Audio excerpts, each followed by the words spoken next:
We just stepped on their face with a hobnail boot and broke their nose. The way to the end zone, and Georgia is going to conquer the Crimson Tide. So how about them fucking dogs? That's what I told them.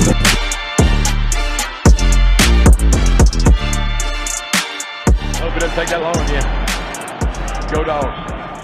Ladies and gentlemen, welcome to the 100 Sanford podcast. We are back here after a few week layoff. It's Lamar Lovelace. I got the one and only Graham Coffey with me. We got Big George coming on a little bit later. Graham, what's going on, man? Man, not much. We got through G-Day and the draft. Lots of dogs taken, finally have some fresh Georgia football that we got to watch here a couple weeks ago. So it's nice. It feels like we're halfway through the off season basically, and that we're through the bad part. Now we get to just start looking ahead. It'll be football season before we know it. Yeah, man. Like you just got that big G-Day. The NFL draft just happened. And again, the dogs dominate. I guess Alabama had 9 guys, like we had 9 guys. But when you look over the past 2 years, 25 guys, Georgia breaks another record in terms of guys going into the NFL, the amount of guys drafted. And it kind of goes back to what Kirby says, either you're elite or you're not. Which one are you going to be? And it seems right now that the dogs are really elite, even in some of those interviews that the draft picks were having. You had Nolan in Philadelphia. You had Broderick in Pittsburgh. You had all these guys talking about what it's like to come from Georgia into the NFL. And I listened to a lot of different interviews, and a lot of players didn't talk about their teams that they were from. They talked about themselves. Hey, they gave praise to God for getting there. They talked about all the other people that got them there. But these guys continue to preach the message, which is the culture of Georgia.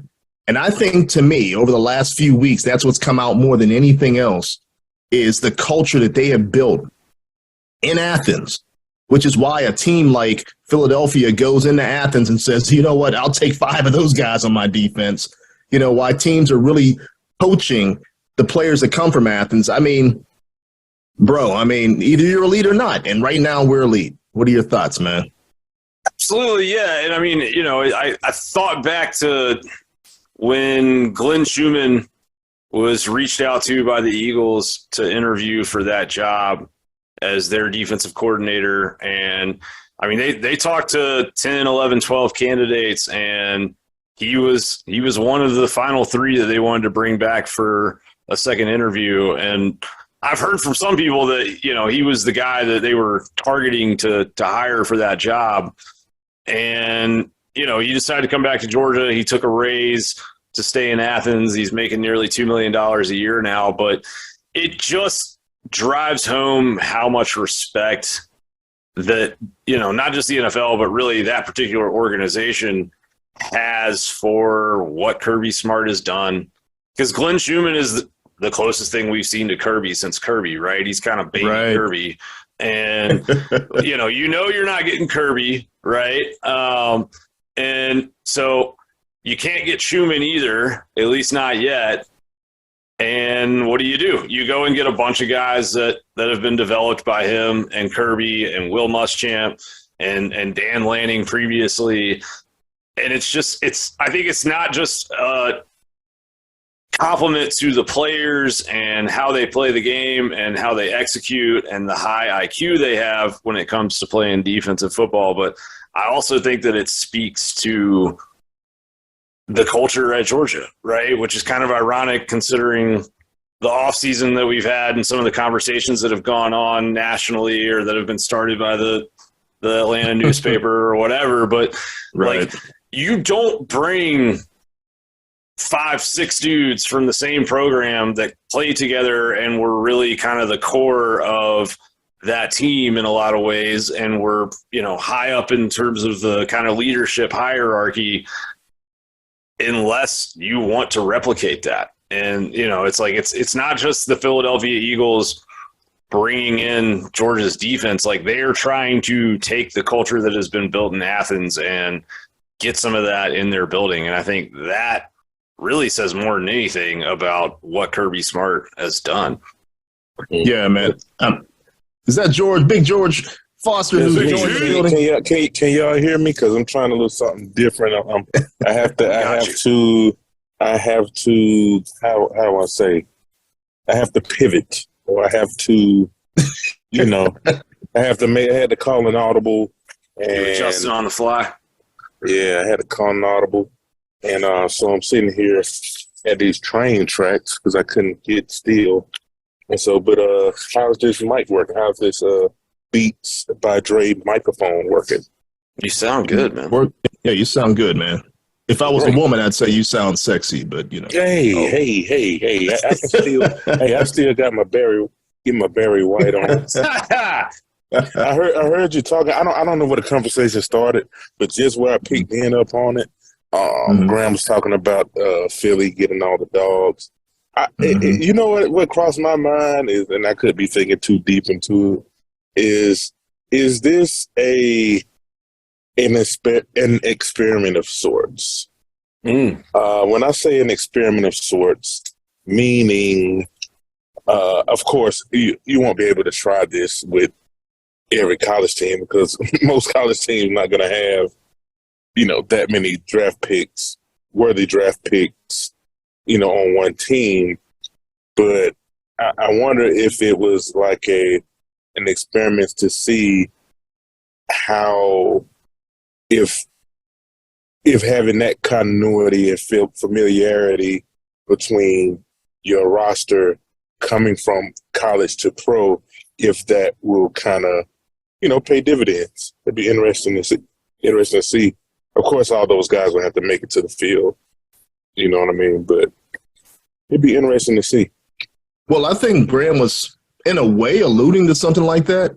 But like you mentioned, though, you have to have the dogs and you have to have the talent to do something like that. I don't think there's too many colleges that have the ability to bring guys from a collegiate level to a pro level and play at a high level. I mean, we're talking about going back to maybe those old Miami teams, Alabama, when it was putting out big-time defensive players with, hey, by the way, when Kirby was there, right? They have not done that since the big dog was over there in Tuscaloosa.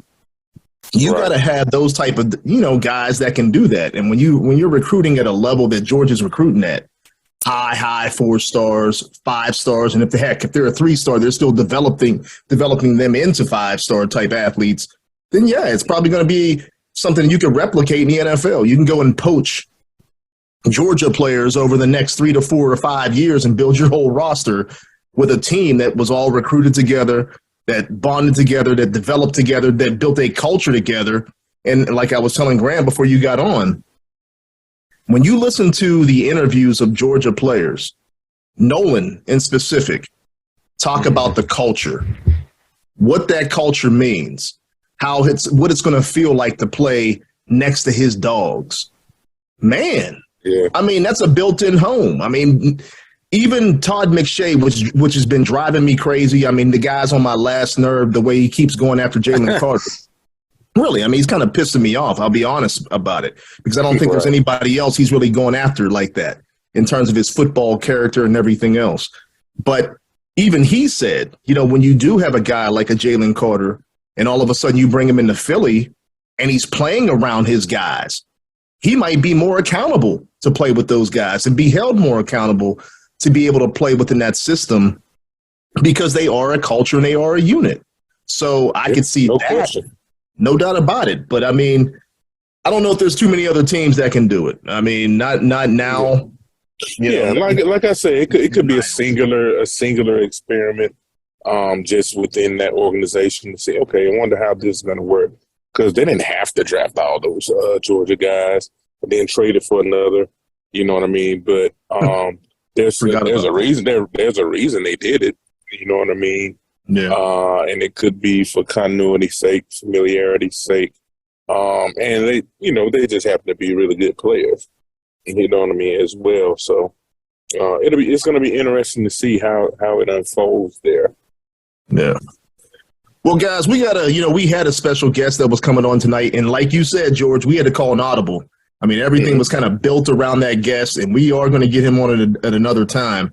But we're gonna switch some things up. We got some questions that came to us. So I'm just going to throw. It's going to be a mailbag today. All right. So we're going to throw the questions out. Let the experts answer those questions. So, first question. Let's see.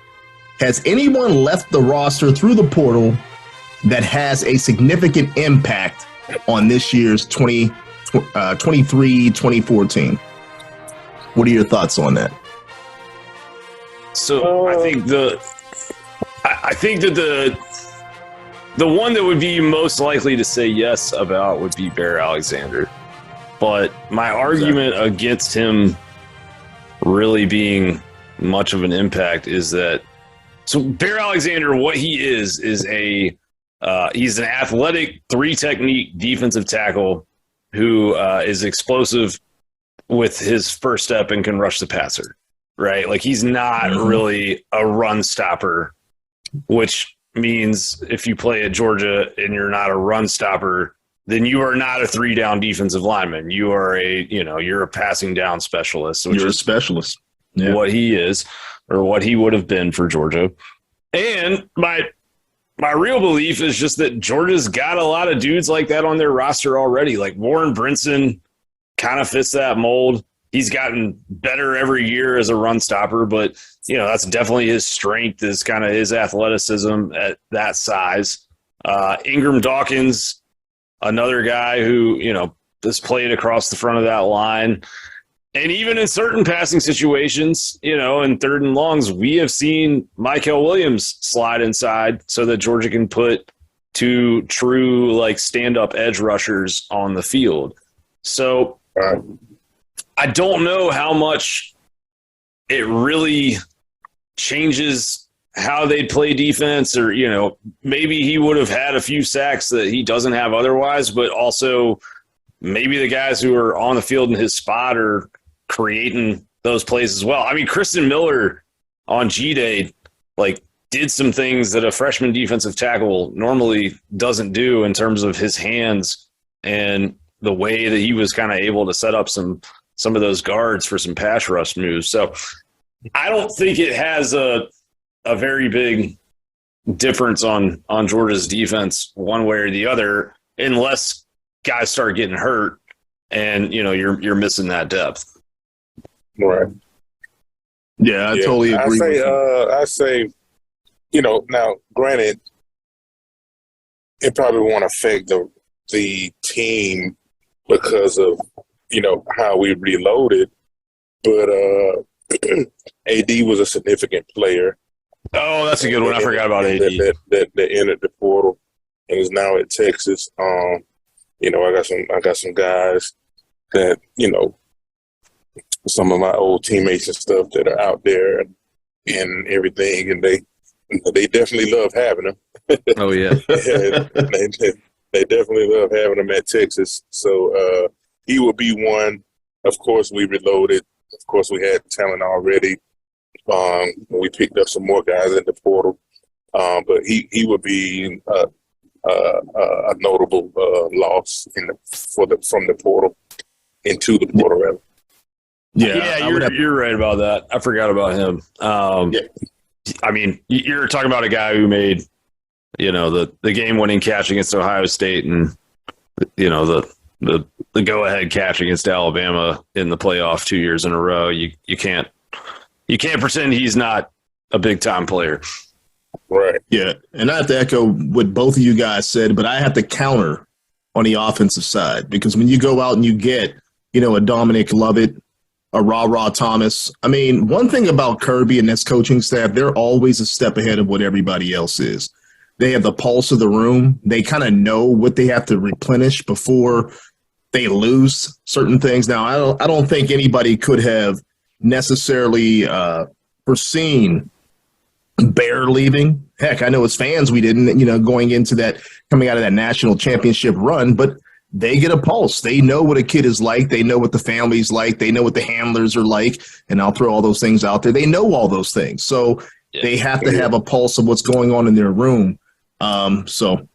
Which leads me to the second question. And I think this comes really at George, and this is pretty interesting. At what point is Kirby Smart recognized as the best coach in college football? Shoot, I don't know. Is by who? By the fans and even nationally. And I think one of the things that's even to be thought about, right? Switch it to another sport. You got Dawn Staley, who's dominating women's basketball, right? They didn't win the national championship this year, but she's balling out of her mind in terms of coaching, recruiting, and everything else. But she's still not recognized as the top women's coach in women's basketball. You're still going to look at Gino up there at UConn. You're still going to look at, the ladies coach down there at LSU. But that's because Gino's won so many titles. But is Gino still really the top dog in women's basketball? So I look at it like in college football. Well, Nick is still there. I think you have to. I think you have to. When will he be recognized by the rest of everyone? I don't know, but I feel like he's earned it now. Considering been to 3 national championships, 1, 2, got an SEC championship, been to how many SEC championship games? 4? Ooh, more than that. 5, right? 2017, 2018, 2019, 2021, 2022. Yeah, 5. Like this, been to those, recruited at a fever pitch, like ridiculous clip. The guys that he's sending to the next level. He's the guy right now. The only thing about it is, it's going to always be guys nipping at your heels. When you're the guy. Like, Georgia's probably, what's their class ranked this year? 2nd, 3rd? In recruiting, they were number 2, right behind Alabama. Yeah, you know what I'm saying? Behind who? Alabama. You know what I'm saying? They're never going to be too far away. Now, granted, I think they're gonna have some issues with the QB this year, but that's we'll see that lands where that lands them. You know what I mean? But they're gonna always still be there talent wise. But Kirby, like, to me, he's the top dog, and pun intended, but no bias involved. I think he's the top dog right now to me. So I think you're right. What you said about the Georgia, Alabama. They're, in terms of you just look at the recruiting rankings and the cumulative of those rankings on the rosters, and they're very close. Talent acquisition is a big part of being a college football coach, and Kirby Smart and Nick Saban are two. It's the thing. Yeah. Well, so this is where I'm going with this. Lately, sorry to interrupt you. No, you're good. Yeah, with a college coach, right, 100%. And I would say Nick Saban is the greatest recruiter in the history of college football. Like if you look at just the body of work and what he's been, the types of dudes he's brought in since he was at LSU in the early 2000s, it's a 20-year run of nothing but, top 3 classes, basically. But why I would put Kirby over Nick today? Nick's body of work is better. It's longer. There's more total titles and all of that.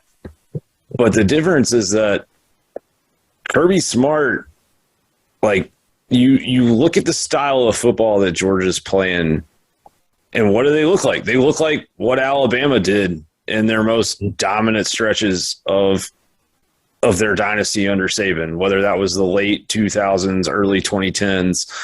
And what I mean by that is it's a line of scrimmage game. And Alabama used to be inevitable, right? Like, that's what they were as a program, was they removed doubt. And Nick Saban, I'll never forget, when he stood up on the podium at a press conference and he said, it used to be our goal to shut teams down with our defense. And now the offenses have gotten so good where you have to be able to score points to win. And that created a philosophical shift to where it kind of changed the style of football that they played. And their defenses have not been very good most years since Kirby left. I mean, they've had some very good defenses, but they haven't been like truly elite. And you look at Kirby before the 2021 season, right? Like there was all these questions about Kirby, right? Like 2 years ago, there was people talking about, can this dude get it done? Is he just a guy that acquires talent but doesn't really turn that talent into the big prize? And he sat on the podium in the lead up to that season where Georgia opened with Clemson and said, our goal is to give up 13 points a game. That's what we expect. I don't care that offenses have changed. And there's a mentality difference there that has shown through on the football field. And I think that you look at Georgia's draft picks over the last 2 years, you see a couple first-round defensive tackles. You see first-round offensive tackle. You see a lot of guys on the line of scrimmage. And I believe it was Alabama had, I think, 7 guys taken in the first 3 rounds. The only lineman that was taken was a transfer from Vanderbilt who played 1 year at Alabama, Steen. Yeah, Tyler Steen. And I think that is informative of the difference between the two programs right now. Alabama has a ton of talent at the skill positions, but at the end of the day, when you run up on a line of scrimmage football team like Georgia, the football works from the inside out. And there's a large problem with how the game gets talked about on television and on podcasts and on the internet, because when people look at matchups and they look at teams, they start by talking about quarterbacks and receivers and running backs.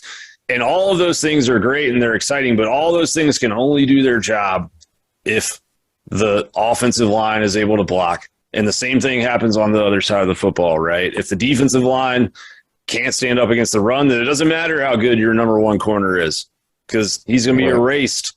And Georgia is doing that, right? Like they are playing football from the inside out, and that style of football creates an inevitability that is as close to certainty as you can get in the game right now. And that is not the style that Alabama is playing. And that's the thing. The crazy thing about that is you wonder why. Right. And but you also, it kind of lends you to believe that, Kirby's been with that man for a long time. Mm-hmm. Like way back once he left Florida State, did he come back to Georgia once? He was there for 1 year. Yeah. He was at Florida State when did he come back to Georgia, or is that when he went with Nick after Florida State? I think he was running back coach at Georgia for a year. And then went with Nick. Right. Mm-hmm. And he's been there since. And so he's married to that success, if you want to keep it a buck. Yeah. You know what I mean? And, he didn't beat the master the first time. You know what I mean? But he's kind of taken over since then. And so it kind of puts you in the mind of do you wonder, was Kirby, the secret, ingredient to that recipe? Was he the edge? You know what I'm saying? Let me answer that. Let me answer that for you. Maybe Kirby has always been the culture setter. It's okay. Some of the greatest leaders in history could be. Some of the greatest leaders in history aren't the smartest guy. They're not the most intelligent guy. They don't have the best abilities, but they know how to put people around them that can control the atmosphere so they can do what they do. When you look at Jordan's not the best culture creator, when he was with the Bulls. No, they had a team around him that can do everything else, do all the dirty work that Jordan could not do, right? So I think with Kirby, he takes culture with him. He builds culture. You keep hearing about it. We've talked about it at the beginning of the podcast, what the culture is like, and these guys take it to the NFL level. I think Kirby has just managed to be able to recruit at a torrid pace. He can coach his butt off. He hires guys that adopt his culture and understand it as well. And if not, you're gone, right? It's been an underrated part of Kirby's tenure at Georgia too, is the coaching that he surrounds himself with. He's had some turnover. Yeah. I don't know if it's at the pace of, turnover that Alabama had for a while when they were really winning, like a lot of turnover. I don't know if it was that much of turnover, but he's had some, turnover even in some of the fringe, positions, maybe not a lot of coordinator turnover, but he's had some turnover in that staff. But everybody he's added seems to be doing pretty doggone good, as a part of that staff. And that's been key as well. And I think just Kirby sticking with the way he recruits allows him to play his style of football, allows him to establish the type of culture he has established there. And also, and that brand of football he plays is hard. Everyone can't combat it. You know what I mean? So it's kind of like, everybody says like in football in general is different nowadays. It's spread out. It's a little fancy. It's a little, finesse. It's all that. And for the most part, it is. But the thing about it, if you're a team that could play rough and tough football at a high level, nobody's built to go against that. Nobody matches up against it. You know what I mean? Like, so everybody's built with these 220-pound, 215-pound linebackers to stop teams from airing out against them. And then you line up against Georgia on, Saturday, and you got 330-pound linemen across the board firing off on your 210-pound linebackers. And you can't do nothing about it. Not to mention the 280-pound tight end that just left. It went in the third round. And runs a 4.6. So, like, who's built for that? Nobody. Nice. Nobody's built for that. Not a soul. And so, you know what I'm saying?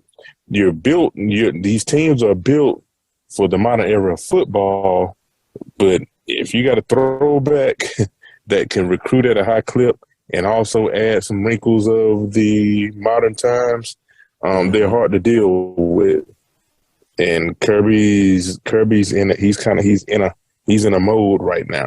If he can keep recruiting how he's recruiting and keep getting, solid quarterback play, they're going to be tough to deal with for a while. Well, I'm glad you said that, Foss. I'm glad you said that, because here's a question that's pointing right at Graham. Okay, this comes from Tom Harlow. What's the advantage to either a quarterback like a Dylan Raiola or to a college team to put off making a commitment? And wait a minute, let me preference by saying, I'm not saying Dylan's making a commitment, by the way, folks. I mean, I'm hoping, but this was the You're question. asking why What is the advantage to it? Because we always hear these rumors, these scutterbugs about, hey, this kid's, poised to make a commitment. He's a silent, coaches won't let him commit. What's the advantage of Kirby or any other coach holding off a commitment from a player? Well, two things. The first is that a kid doesn't have to be committed to be doing things behind the scenes recruiting other guys in his class to a school. It helps. Like, it solidifies it even more, but a guy like Raiola, for example, could still be talking to the type of wide receivers that he would like to play with, and, getting them lean in the direction of the school that he's going to go to.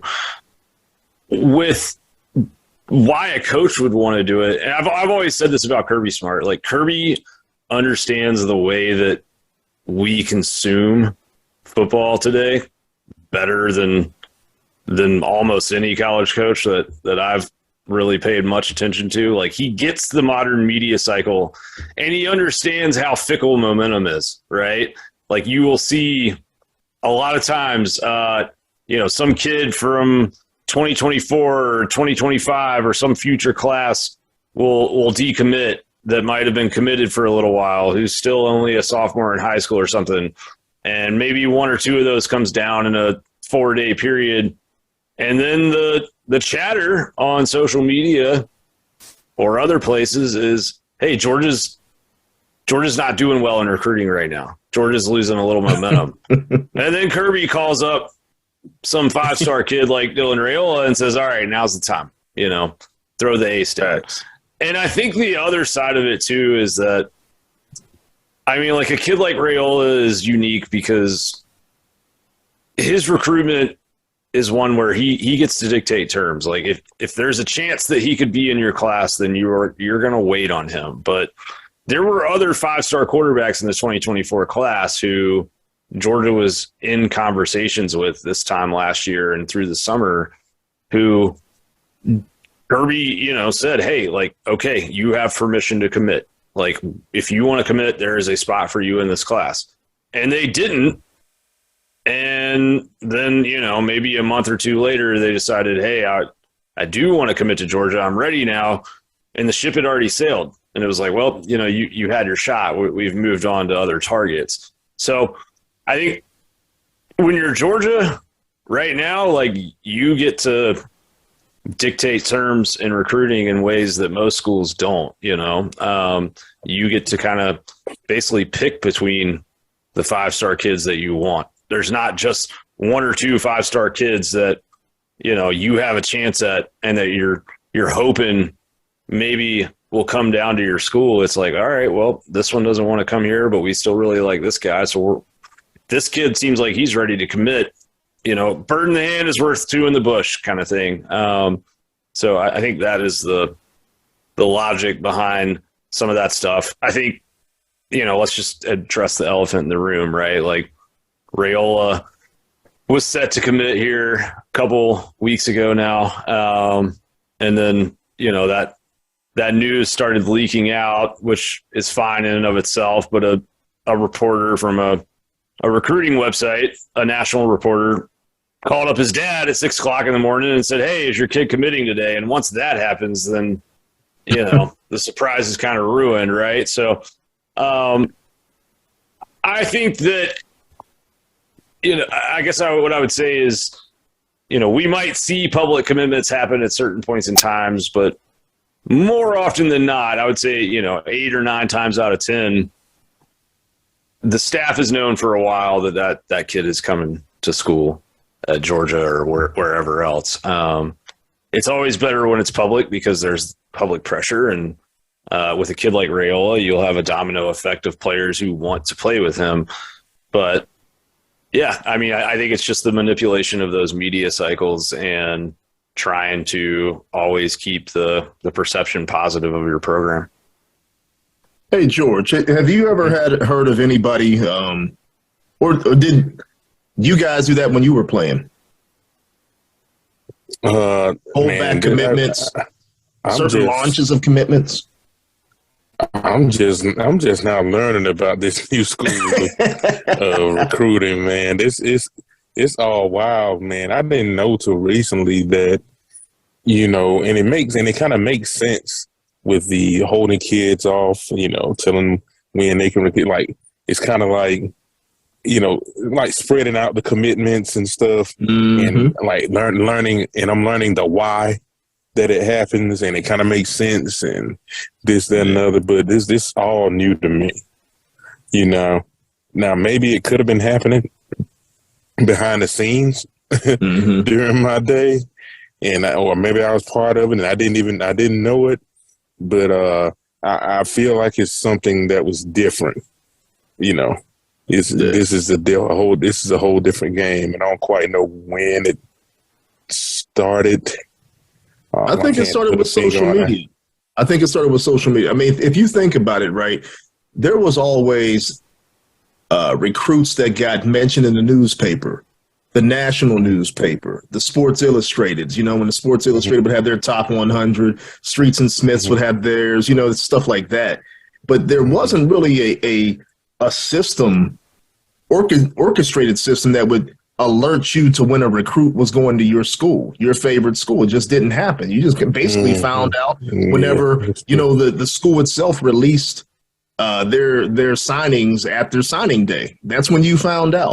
But now, you know, and I agree 100% with what Graham was talking about.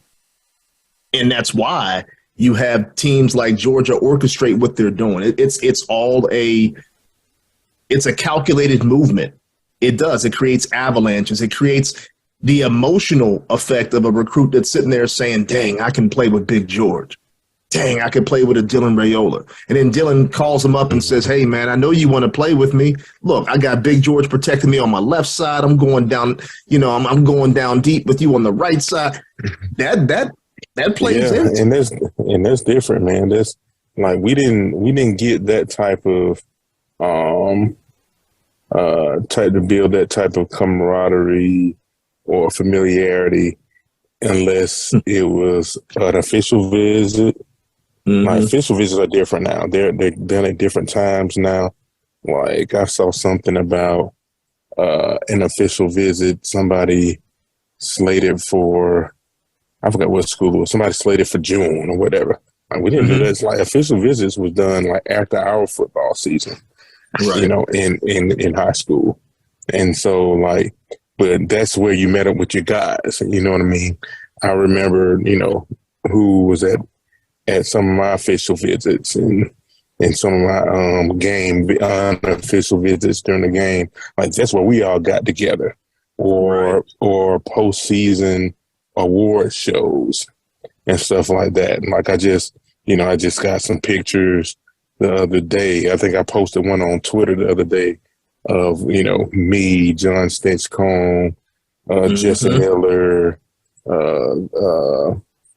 David Jacobs, and Ben Lowe, and cats. And like this was all at, you know, Deacon Touchdown Club, you know, postseason banquet and stuff. And we were like the Super 7 or something like that. And that's how we all got to know each other, that stuff like that. But now, you hear about a recruit, you can hit them up on Twitter or Instagram or whatever, you know, and be like, hey man, where you know what I'm saying? Where you going? What you thinking about? What you thinking? Right. This, that. And like there's stuff like that we didn't really, I don't think, discuss or anything back then. It's like, okay, we here at Georgia, you know, this feels pretty cool.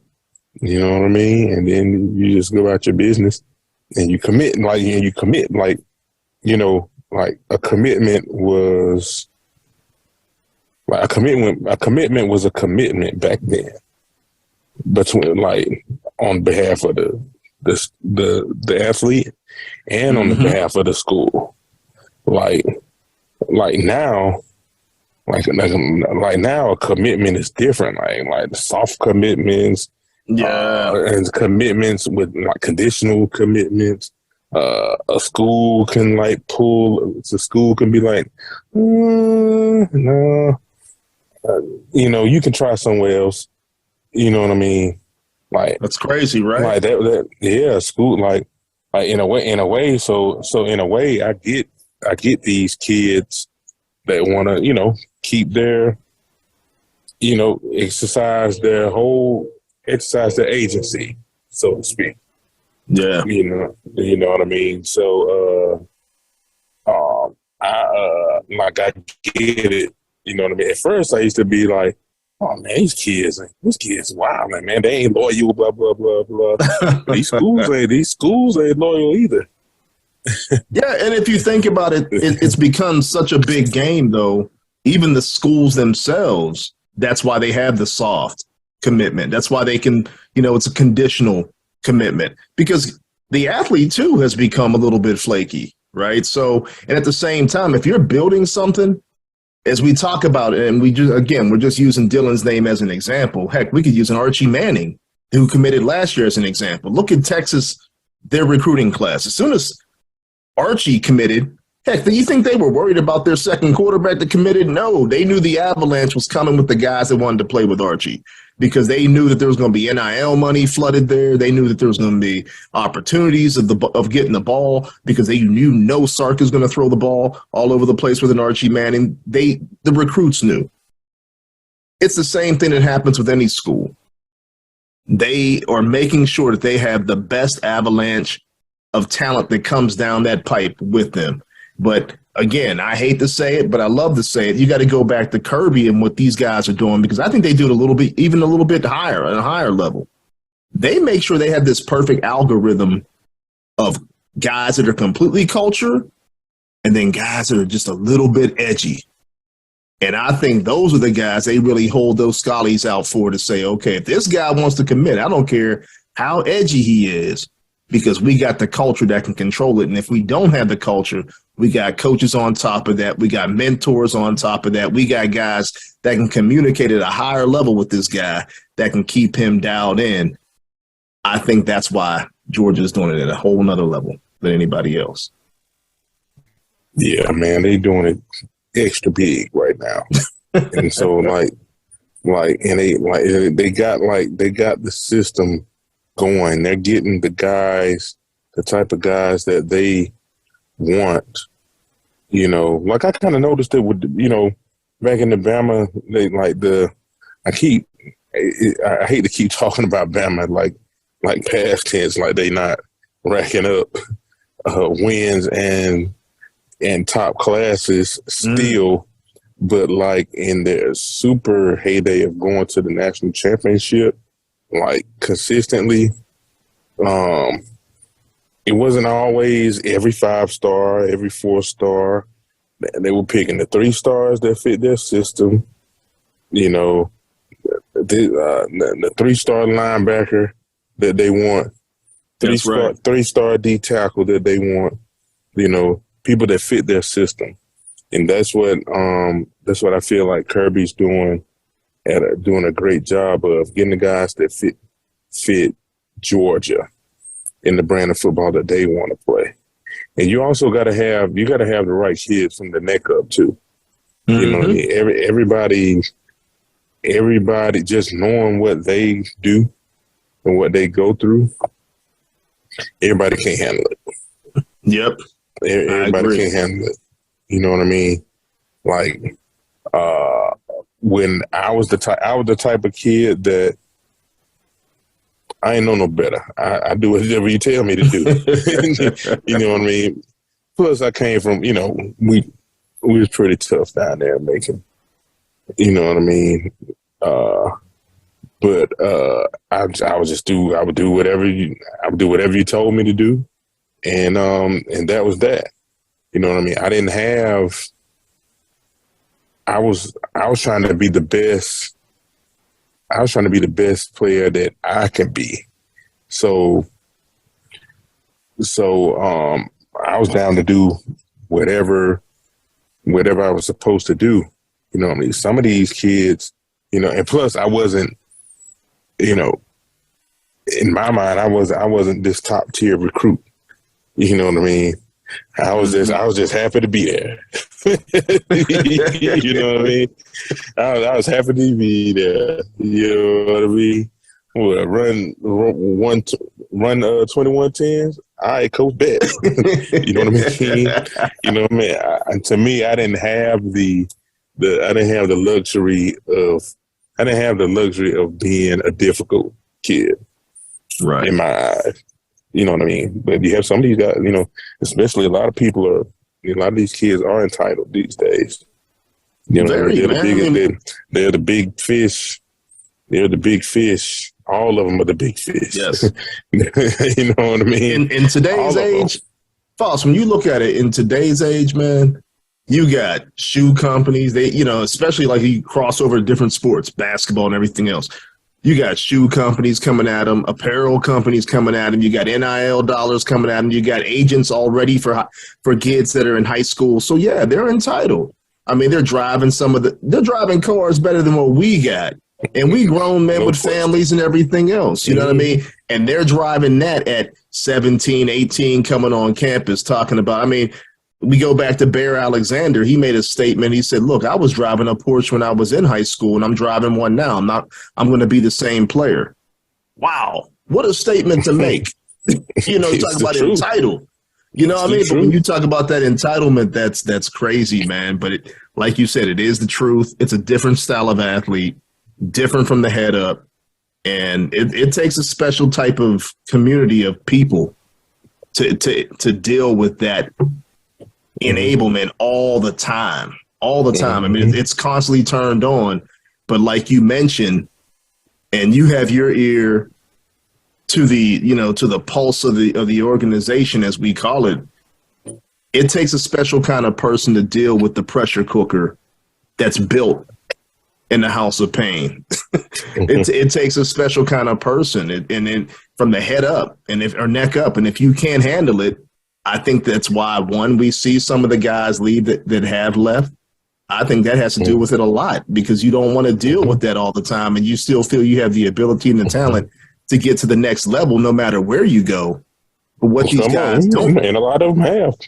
You know, that's true. They just want to do it, you know, somewhere else. Hey, but I'm gonna go back to my man. I'm gonna go back to what my man Broderick said, though. He got to Georgia and was getting his tail kicked in every day, every rep from six guys that went number one in the draft. You can't replicate that no matter where you go. That's true. Not now. You can't replicate that. And I think once you stick it out, we go full circle to what you said. When you first came on the show with Philadelphia getting 5 Bulldogs, can this be replicated? Because if you can come through that, you can deal with anything else that's put in front of you here. When you can deal with that many 5-star talents, with that much of the ball having to go to different people, for you not being the guy with the focus on them 100%, if you can be that much of a team guy, this NFL stuff is going to be easy for you. We can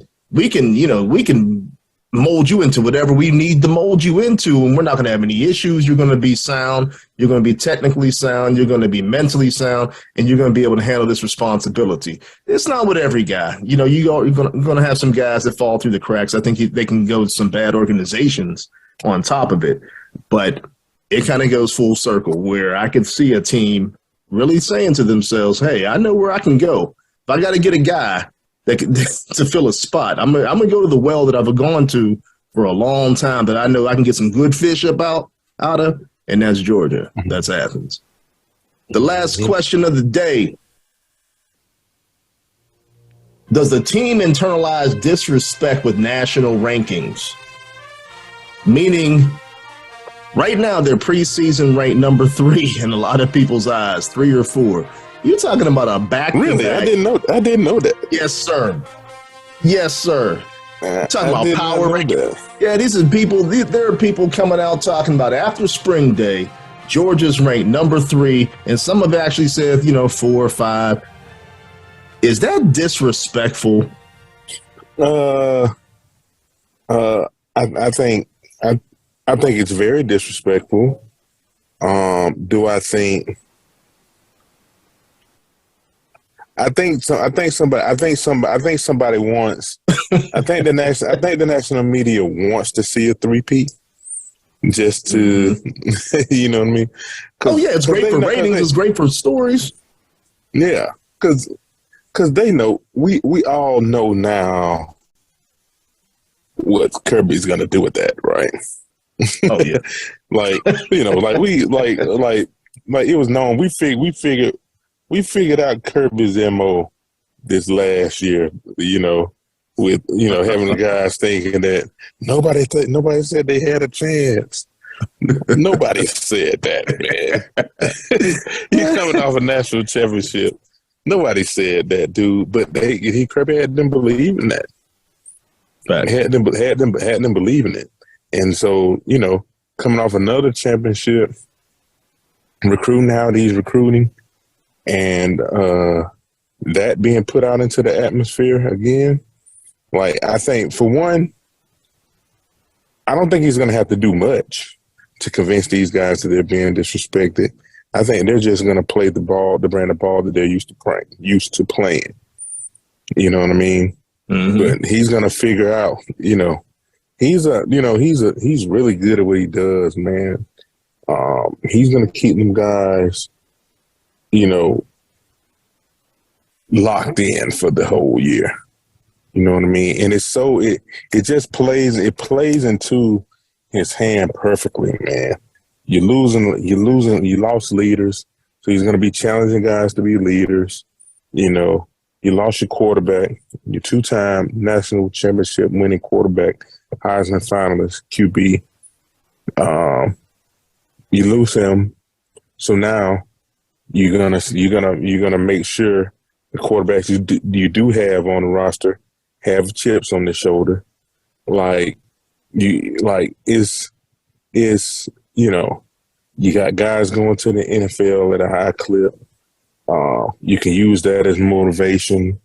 It's playing into his hand. Boss, it's playing into his hand.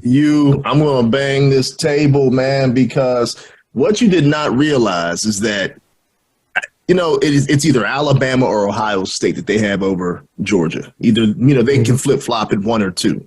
Mm-hmm. The funny thing to that is that you said it plays into Kirby's hands. Both of those teams lost quarterbacks as well. Mm-hmm. They lost the number 1 pick, the number 2 pick, and we lost a 2-time national championship quarterback.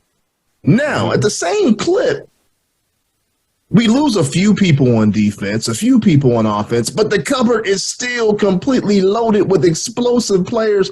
It's not like Georgia's losing much. They're just really having to replace a few pieces. They wanna see. My gosh, man. They want to see a three-peat. They want to fuel it. That's the fuel. That's what Kirby uses. Whoever's quarterback. National media wants to fuel a three-peat. Yeah, man, because the Kirby is definitely. We haven't really seen that. Yeah, that's. I tell you what, I'd use it, and I know one thing, and I don't know if it's Beck or if it's Vandergriff or even Gunnar Stockton. If I'm sitting there and I'm in the quarterback room, I'm looking at the disrespect, because to me it's disrespectful for you to have Georgia at number 3, and the reason why you have him at number 3 is because of the quarterback. When you look at Ohio State losing theirs and Alabama losing theirs, none of their quarterbacks have proven they could throw the rock either, because they didn't even get any time where they were at. At least at Georgia, they got mop-up duty in the 4th quarter. Right. That's it. They didn't get any time. So to me, I'd be sitting there licking my chops saying, you know what, I'm about to have me one of those Joe Burrow type years, and I'm going to go out there and slang this thing all over the place, because I know I got some dogs that can protect me on offense, especially that offensive line, and I got a defense that could be generational again. We could see the return of that 21 defense, which is a scary thought, man. So, but hey, man, that was the questions of the night. I know we pivoted a little bit. I was ready for this big-time interview that I know people would have gone nuts over, but we will have to reschedule that. Big recruiting news on the basketball end. I know did you see it, man? Did you see our boy Mike White go out there and get himself a shooter? A big 7-footer? Nah. They got the 7-foot transfer in. They definitely got him in, but Blue Kane, who was a top 50, top 51, 52, recruit. Kid can shoot, man. The kid can shoot. He's a little shifty guard. He's like, maybe 6'4", 6'5", 6'6", get the ball to the rack. He's not explosive, but he can do all those other things, man. So, but that's a big time pickup. Dope. Dogs. I'm excited about Georgia basketball this year. I need to make it up to some games this year. Yeah, man. As long as they can keep that stadium together, they can keep Stedman from. Right. Otherwise, they're going to be out there in the parking lot playing, but that's all good. No matter where you play, you kind of get it done. But hey, man, I'm going to let you go. We get up out of here. I know we got things we had to do, but For sure. good to see you. Good to see you. Catch up with everybody, though. You know, it's been a few weeks. Yes, sir. You know, we're gonna crank it back up. Yeah, man, we got some good stuff coming down the pipe next couple weeks, especially with recruiting getting ready to heat up. Because I think come June 1st, boom, you're going to see an explosion of recruits committing to the Dogs. So it could be one of those years that they break records, but we'll see. Right. All right, man. Right. As always, see you at 100 Sanford. For sure. Go Dogs. Go Dogs. All right, man. Thank you for listening to the 100 Sanford podcast. Tune in weekly to hear fresh content from the 100 Sanford podcast every Thursday, but also with some pop-up shows every now and then as news breaks. You can also follow the content on our website, www.100sanfordpodcast.com, and email us at dogs@100sanfordpodcast.com. Lastly, reach out to us on social media streams. For Twitter, it's at 100 Sanford, but on IG, TikTok, Facebook, and other accounts, it's 100 Sanford Podcast. All right, folks, that's it. And as usual, see you at 100 Sanford.